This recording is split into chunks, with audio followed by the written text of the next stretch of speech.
राम जन्मभूमि अयोध्या भारत के उत्तर प्रदेश राज्य में स्थित है। आज की इस वीडियो में हम इसी राम जन्मभूमि अयोध्या के इतिहास के बारे में विस्तार से जानेंगे। जब बाबर दिल्ली की गद्दी पर बैठा उस समय जन्मभूमि सिद्ध महात्मा श्यामानंद जी महाराज के अधिकार क्षेत्र में थी। महात्मा श्यामानंद जी के बारे में सुनकर ख्वाजा कजल अब्बास मूसा असीकान अयोध्या आए और महात्मा जी के शिष्य बनकर ख्वाजा कजल अब्बास मूसा ने योग और सिद्धियां प्राप्त कर ली और उनका नाम भी महात्मा जी के लोकप्रिय शिष्यों में लिया जाने लगा। ये सुनकर जलाल शाह नाम का एक फकीर भी महात्मा श्यामानंद जी के पास आया और उनका शिष्य बनकर सिद्धियां प्राप्त करने लगा। लेकिन जलाल शाह एक कट्टर मुसलमान था और वह हर जगह इस्लाम का आधिपत्य स्थापित करना चाहता था। इसलिए जलाल शाह ने ख्वाजा कजल अब्बास मूसा के साथ मिलकर योजना बनाई कि यदि अयोध्या के इस मंदिर को तोड़कर यहाँ पर मस्जिद बनवा दी जाए तो इस्लाम का परचम हिंदुस्तान में स्थायी हो जाएगा। और धीरे धीरे जलाल शाह और ख्वाजा कजल अब्बास मूसा इस साजिश को अंजाम देने की तैयारी में जुट गए। इसके लिए सबसे पहले जलाल शाह और ख्वाजा बाबर के विश्वास पात्र बने और दोनों ने अयोध्या को खुद मक्का बनाने के लिए जन्मभूमि के आसपास की जमीन में बलपूर्वक मृत मुसलमानों को दफनाना शुरू कर दिया तथा मीर बाकी खां के माध्यम से बाबर को उकसाकर मंदिर को गिराने की योजना बनाई। बाबा श्यामानंद जी अपने मुसलमान शिष्यों की ये करतूत देखकर बहुत दुखी हुए और उन्हें अपने इस निर्णय पर पछतावा हुआ। दुखी मन से बाबा श्यामानंद जी ने रामलला की मूर्ति को सरयू नदी में प्रवाहित कर दिया और खुद हिमालय की ओर तपस्या करने चले गए। मंदिर के पुजारियों ने मंदिर के अन्य सामान को मंदिर से हटा लिया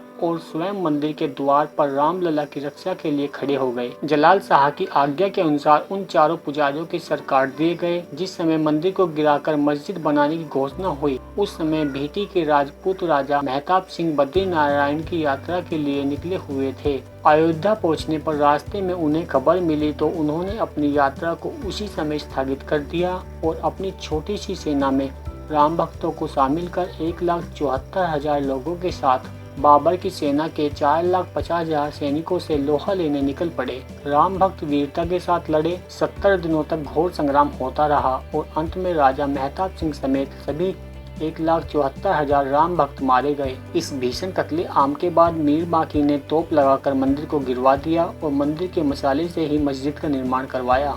उस समय अयोध्या से लगभग 6 किलोमीटर की दूरी पर सनेधु नाम गांव के पंडित देवीदीन पांडे ने वहां के आसपास के सूर्यवंशी क्षत्रियों को एकत्र किया। देवीदीन पांडे की प्रार्थना से 2 दिन के भीतर 90,000 क्षत्रिय इकट्ठा हो गए और दूर दूर के गांवों से लोग समूह में इकट्ठा होकर उन्होंने देवीदीन पांडे के नेतृत्व में जन्मभूमि पर हमला कर दिया और उनका शाही सेना के साथ लगभग 5 दिनों तक युद्ध हुआ। 6वें दिन मीर बाकी खां का सामना देवीदीन पांडे से हुआ। उसी समय धोखे से उसके अंगरक्षक ने एक लखोरी ईंट से पांडे जी की खोपड़ी पर वार कर दिया। देवीदीन पांडे का सर बुरी तरह से फट गया मगर उस वीर ने अपनी पगड़ी से खोपड़ी को बांधकर तलवार से उस कायर अंगरक्षक का सर काट दिया। इसी बीच मीर बाकी ने छिपकर गोली चलाई जो पहले से ही घायल देवीदीन पांडे जी को लगी और वो राम जन्मभूमि की रक्षा में वीर गति को प्राप्त हुए। राम जन्मभूमि फिर से 90,000 हिंदुओं के खून से लाल हो गई। देवीदीन पांडे के वंशज सनेतु गाँव में आज भी मौजूद हैं।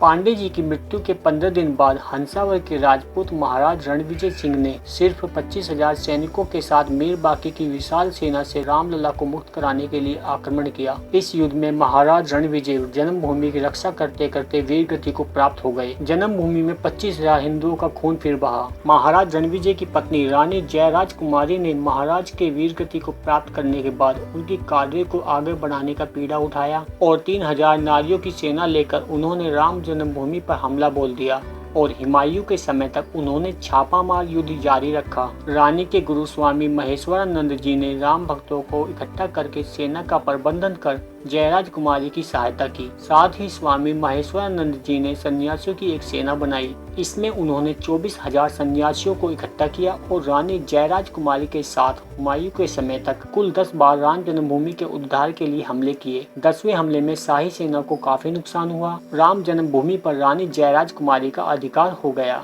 लेकिन लगभग 1 महीने के बाद हुमायूं ने पूरी ताकत के साथ शाही सेना फिर भेजी। इस युद्ध में स्वामी महेश्वरानंद और रानी जयराज कुमारी लड़ते हुए अपनी बची हुई सेना के साथ मारे गए और जन्मभूमि पर पुनः मुगलों का अधिकार हो गया। श्री राम जन्मभूमि एक बार फिर से 24,000 सन्यासियों और 3,000 वीर नारियों के रक्त से लाल हो गई।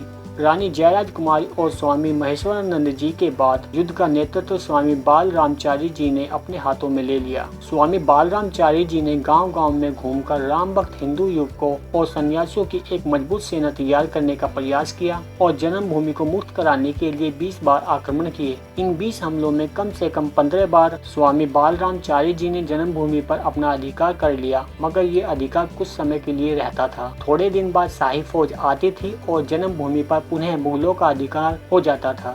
इसके बाद औरंगजेब के हाथ में सत्ता आई, जो एक कट्टर मुसलमान था। उसने संपूर्ण भारत में काफिरों को पूरी तरह से मिटाने का संकल्प लिया था। उसने लगभग 10 बार अयोध्या के मंदिरों को तोड़ने का अभियान चलाकर यहाँ की सभी प्रमुख मंदिरों की मूर्तियों को तोड़ डाला। औरंगजेब के समय में गुरु श्री रामदास जी महाराज जी के शिष्य श्री वैष्णव दास जी ने जन्मभूमि को मुक्त कराने के लिए 30 बार आक्रमण किए। इन आक्रमणों में अयोध्या के आसपास के गांवों के सूर्यवंशी क्षत्रियों ने पूर्ण सहयोग दिया, जिसमें सराय के ठाकुर सरदार गजराज सिंह और राजेपुर के कुंवर गोपाल सिंह तथा सिसिंदा के ठाकुर जगदम्बा सिंह प्रमुख थे। ये सारे वीर जानते हुए भी कि उनकी सेना और हथियार बादशाही सेना के सामने कुछ भी नहीं है, अपने जीवन के आखिरी समय तक शाही सेना से लोहा लेते रहे। लंबे समय तक चले इन युद्धों में रामलला को मुक्त कराने के लिए हजारों हिंदू वीरों ने अपना बलिदान दिया और अयोध्या की धरती पर उनका रक्त बहता रहा। ठाकुर गजराज सिंह और उनके साथी क्षत्रियों के वंशज आज भी सराय में मौजूद हैं। आज भी अयोध्या जिले के आसपास के सूर्यवंशी क्षत्रिय सिर पर पगड़ी नहीं बांधते हैं, जूते नहीं पहनते हैं और छाता नहीं लगाते हैं, क्योंकि उन्होंने अपने पूर्वजों के सामने प्रतिज्ञा ली थी कि जब तक श्री राम जन्मभूमि का उद्धार नहीं कर लेंगे तब तक जूते नहीं पहनेंगे, छाता नहीं लगाएंगे और पगड़ी नहीं पहनेंगे। सन 1640 में औरंगजेब ने मंदिर को ध्वस्त कराने के लिए जाबाज खां के नेतृत्व में एक बहुत बड़ी सेना भेजी। बाबा वैष्णव दास के साथ साधुओं की एक सेना थी जो हर विद्या में निपुण थी। इसे चिमटाधारी साधुओं की सेना भी कहते थे। जब जन्मभूमि पर जाबाज खां ने आक्रमण किया तो हिंदुओं के साथ चिमटाधारी साधुओं की सेना भी मिल गई और उर्वशी कुंड नामक जगह पर जाबाज खां की सेना के साथ 7 दिनों तक भीषण युद्ध हुआ, जिसमें चिमटाधारी साधुओं के चिमटे की मार से मुगलों की सेना भाग खड़ी हुई और इस प्रकार से चबूतरे पर स्थित मंदिर की रक्षा हो गई। जाबाज खां की पराजित सेना को देखकर औरंगजेब बहुत क्रोधित हुआ और उसने जाबाज खां को हटाकर एक अन्य सिपाही सालार सैयद हसन अली को 50,000 सैनिकों की सेना और तोपखाने के साथ अयोध्या की ओर भेजा और साथ में ये आदेश दिया कि अब की बार जन्मभूमि को बर्बाद करके वापस आना है। बाबा वैष्णव दास ने सिखों के गुरु गोविंद सिंह से युद्ध में सहायता के लिए पत्र के माध्यम से संदेश भेजा।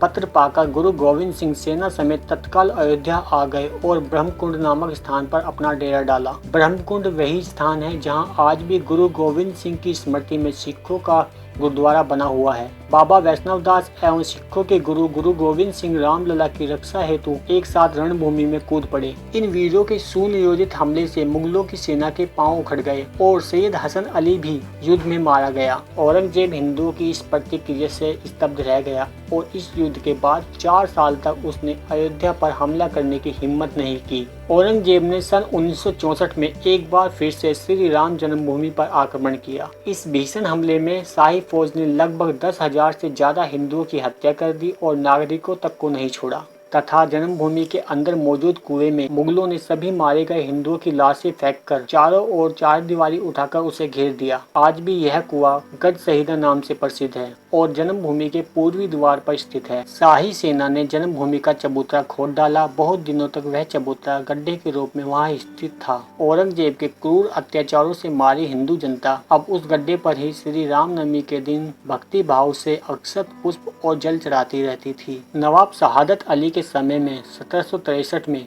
जन्मभूमि की रक्षा के लिए अमेठी के राजपूत राजा गुरुदत्त सिंह और पीपरपुर के राजकुमार के नेतृत्व में बाबरी ढांचे पर पुनः 5 बार आक्रमण किए गए, जिसमें हर बार हिंदुओं की लाशें अयोध्या में गिरती रही। लखनऊ गैजेटियर में कर्नल हंट लिखते हैं कि लगातार हिंदुओं के हमले से उबरकर नवाब ने हिंदुओं और मुसलमानों को एक साथ नमाज पढ़ने और भजन करने की इजाजत दे दी, पर सच्चा मुसलमान होने के नाते उसने काफिरों को जमीन नहीं सौंपी। लखनऊ गैजेटियर के पेज नंबर 62 तट पर लिखा है कि नसीरुद्दीन हैदर के समय में मकरही के राजा के नेतृत्व में राम जन्मभूमि को पुनः अपने रूप में लाने के लिए हिंदुओं के 3 आक्रमण हुए, जिसमें बड़ी संख्या में हिंदू मारे गए, परंतु तीसरे आक्रमण में डटकर नवाबी सेना का सामना हुआ। 8वें दिन हिंदुओं की शक्ति कमजोर होने लगी। जन्मभूमि के मैदान में हिंदुओं और मुसलमानों की लाशों का ढेर लग गया। इस संग्राम में भीती, हंसावर, मकरही, खजूरहट, देरा, अमेठी के राजा गुरदत्त सिंह आदि शामिल थे। हारती हुई हिंदू सेना के साथ वीर चिमटाधारी साधुओं की सेना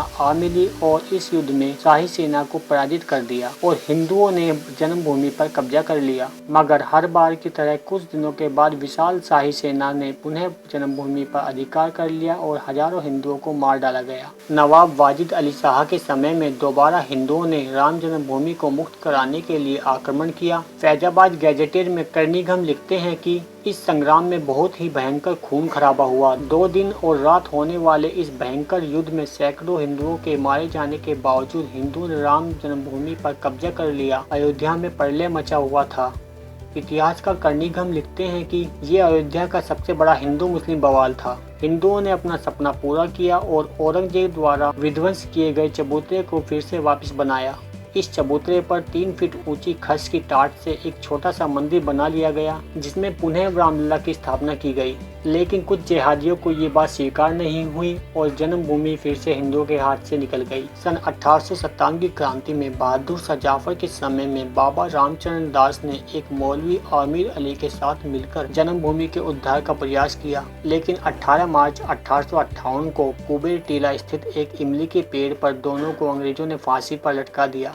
जब अंग्रेजों ने ये देखा कि ये पेड़ भी देशभक्तों और राम भक्तों के लिए एक स्मारक के रूप में विकसित हो रहा है, तो उन्होंने इस पेड़ को कटवा दिया। इस प्रकार अंग्रेजों की कूटनीति के कारण राम जन्मभूमि के उद्धार का एकमात्र प्रयास भी विफल हो गया। 30 अक्टूबर 1990 को हजारों राम भक्तों ने अयोध्या में प्रवेश किया और विवादित ढांचे के ऊपर भगवा ध्वज फहराया। लाखों राम भक्त 6 दिसंबर को कार सेवा के लिए अयोध्या पहुंचे और राम जन्म स्थान पर बाबर के सेनापति द्वारा बनाए गए अपमान के प्रतीक मस्जिद नुमा ढांचे को गिरा दिया।